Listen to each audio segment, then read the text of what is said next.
আপনি দেখছেন news now, আমরা জানি কোনটা খবর। উত্তরাখণ্ডে বর্ণবাদের শিকার হয়ে রাজ্যের যুবক অ্যাঞ্জেল চাকমার খুনের ঘটনার ন্যায় বিচারের জন্য সংঘবদ্ধ লড়াইয়ের আহ্বান জানিয়েছে সর্বভারতীয় মহিলা কংগ্রেসের সাধারণ সম্পাদিকা লোহিংকিম হাউকিব সিং নাইসায়।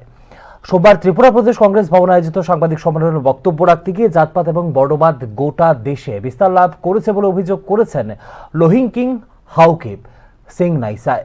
নারীদের অধিকার রক্ষার জন্য ঐক্যবদ্ধ সংগ্রামের আহ্বান জানিয়েছেন তিনি।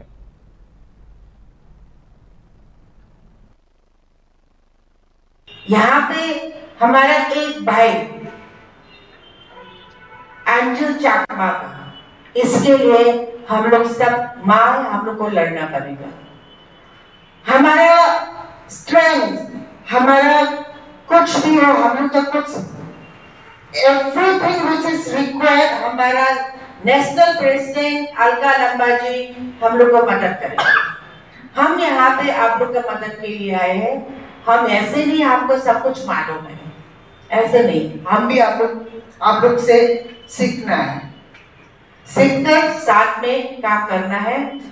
और लास्टली मैं एक चीज बोलना चाहता हूँ, महिला कांग्रेस को मजबूत कर सब एक के साथ खड़े होकर हम लोग को काम करना पड़ेगा।